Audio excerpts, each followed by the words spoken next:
Hello everyone, welcome back on अड्डा 24/7 class 9 and 10 YouTube channel. तो आज के इस सेशन में हम बात करेंगे ईवीज के बारे में। जी हाँ, इलेक्ट्रिक व्हीकल्स क्या होती है, इलेक्ट्रिक व्हीकल्स काम कैसे करती हैं, इन सारी डिटेल्स को मैं इस सेशन में कवर अप करूंगा।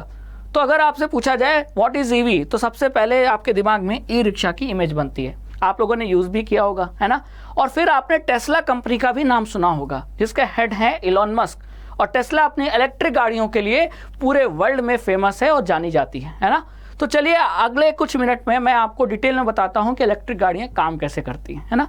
लेकिन उससे पहले इलेक्ट्रिक व्हीकल्स का फ्यूचर क्या है, तो आपको ये पता होना चाहिए कि अर्थ पे जो पेट्रोल और डीजल का रिजर्व है वो डे बाय डे कम हो रहा है। तो हमारे पास जो व्हीकल्स हैं उनको चलाने के लिए जो फ्यूल है वो अगर कम होगा तो फ्यूल की कॉस्ट क्या होगी, बढ़ेगी।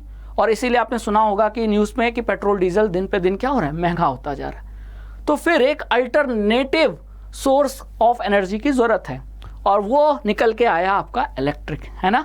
तो इलेक्ट्रिक व्हीकल्स की फ्यूचर की बात करें तो डेफिनेटली एक बहुत ही ब्राइट फ्यूचर है। और एक स्टडी के अकॉर्डिंग, जैसा कि यहाँ लिखा है कि बिटवीन 2019 एंड 2030 इस ड्यूरेशन के बीच में लगभग 43.13% ग्रोथ आपका ऑब्जर्व किया जा सकता है। और ये बहुत बड़ी ग्रोथ है ना।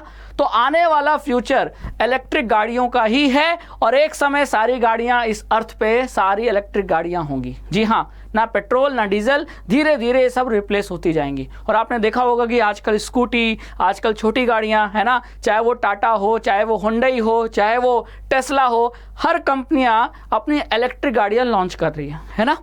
तो इसका मतलब डेफिनेटली एक बहुत ब्राइट फ्यूचर है और एक आगे चल के इकोनॉमी में एक बहुत ही न्यू सेक्टर ये डेवलप होने वाला है, जिसका फ्यूचर काफ़ी ज़्यादा प्रॉफिटेबल है ना।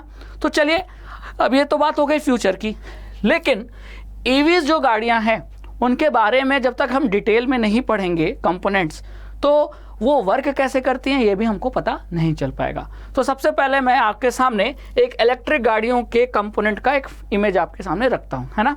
ये रहा इमेज। तो अगर आप इस ध्यान से देखो तो यहाँ आपको येलो रंग के कुछ पार्ट्स दिख रहे हैं, कंपोनेंट। ये है आपका लिथियम आयन की बैटरी, है ना।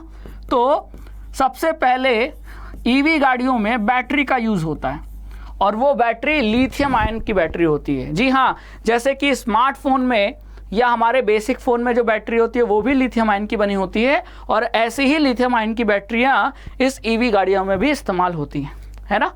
और ये लिथियम आयन की बैटरियों के साथ साथ यहाँ अगर आप ध्यान से देखो तो यहाँ एक मोटर भी लगा होता है ना। अगर आप ध्यान से देखो तो यहाँ मोटर भी यूज़ होता है, ठीक है। तो मोटर, कौन सा मोटर? इलेक्ट्रिक मोटर, जो कि इलेक्ट्रिकल एनर्जी को काइनेटिक एनर्जी यानी मैकेनिकल एनर्जी में कन्वर्ट कर सके, ठीक है। तो सोर्स ऑफ एनर्जी बैटरी और उस एनर्जी का कन्वर्जन दूसरे फॉर्म में कौन कर रहा है? इलेक्ट्रिक मोटर, ठीक है। फिर यहाँ इन्वर्टर भी यूज़ होता है। जी हाँ,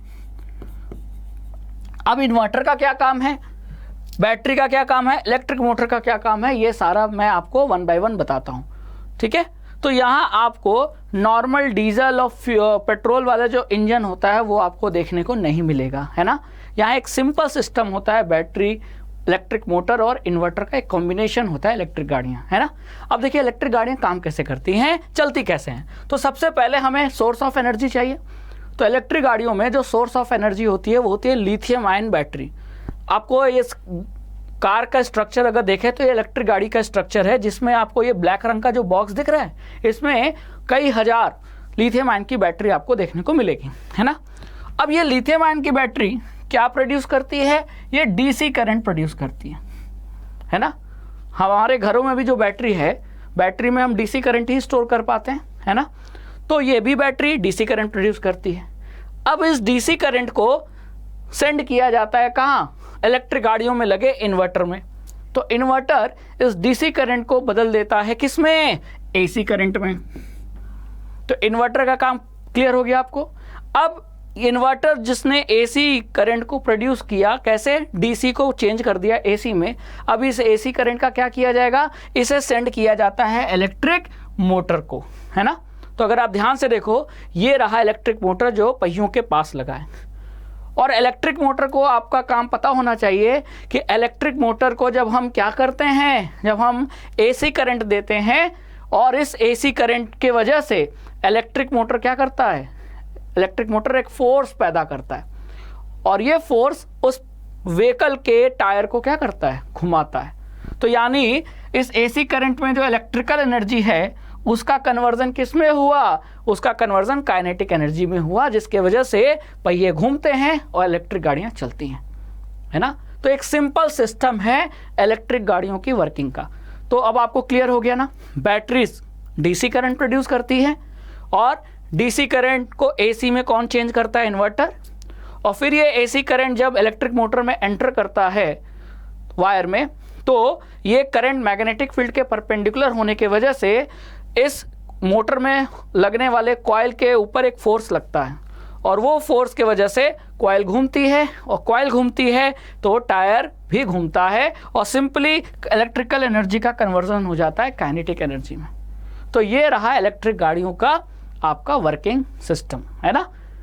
अब अगर बात करें बेनिफिट की कि क्यों हम इलेक्ट्रिक गाड़ियाँ खरीदें, है ना, तो सबसे पहले अगर बेनिफिट बात करें तो इलेक्ट्रिक गाड़ियों में पेट्रोल और डीजल का कंबशन नहीं हो रहा है, तो कोई हार्मफुल गैस भी प्रोड्यूस नहीं हो रही, है ना। यानी इन्वायरमेंट फ्रेंडली है ये इलेक्ट्रिक गाड़ियाँ, कोई पोल्यूशन नहीं होता, पोल्यूशन फ्री गाड़ियाँ होती हैं, ठीक है।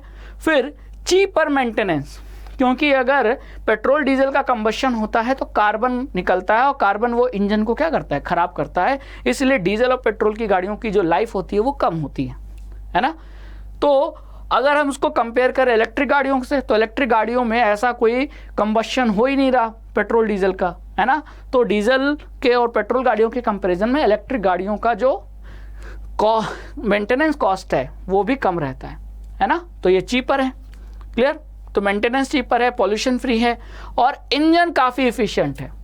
अगर डीजल पेट्रोल की बात करें तो डीजल पेट्रोल में जितनी एनर्जी है, क्या सारी एनर्जी गाड़ी को मिल पाती है, नहीं, है ना। इफिशिएंट नहीं है उतना इंजन। लेकिन इलेक्ट्रिक गाड़ियों में जो इंजन होता है वो काफ़ी इफिशिएंट होता है, वो लगभग 90% इफिशिएंट होता है, ठीक है। तो इंजन की इफिशिएंसी बहुत ज़्यादा होती है। और नेक्स्ट, क्योंकि कंबशन नहीं हो रहा, साउंड भी प्रोड्यूस नहीं होता, तो इलेक्ट्रिक गाड़ियों का जो साउंड है वो काफ़ी कम होता है। अगर आपके बगल से एक इलेक्ट्रिक गाड़ी गुजर जाए तो आपको पता ही नहीं चलेगा, है ना। और अगर वहीं डीजल या पेट्रोल से चलने वाली कोई गाड़ी गुजरे तो आपको तुरंत पता चल जाएगा। यानी साउंड बहुत कम प्रोड्यूस करती है इलेक्ट्रिक गाड़ियाँ, यानी नॉइज़ पोल्यूशन भी बहुत कम होता है। तो ये सब मेन बेनिफिट हैं किसके, इलेक्ट्रिक गाड़ियों के। और अगर इंडियन ब्रांड्स की बात करें तो इंडियन ब्रांड्स ने तो अब इलेक्ट्रिक मार्केट में कदम रख दिया है, चाहे वो स्कूटी हो, आपने देखा होगा ओला का स्कूटी आया है मार्केट में, है ना। टाटा की नेक्सॉन बहुत ज़्यादा बिक रही है, इलेक्ट्रिक गाड़ी है ना। तो टाटा की नेक्सॉन इलेक्ट्रिक गाड़ी के साथ साथ उसका डीजल वेरिएंट भी है, पेट्रोल वेरिएंट भी है, लेकिन वो इलेक्ट्रिक में भी बिकती है और one of the highest record है सेल्स में।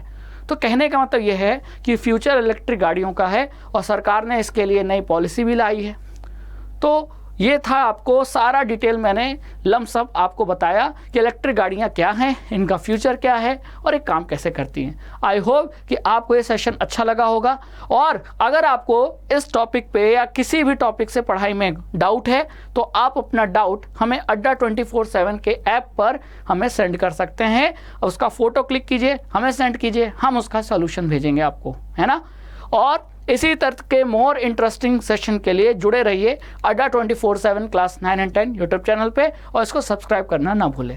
Thank you so much.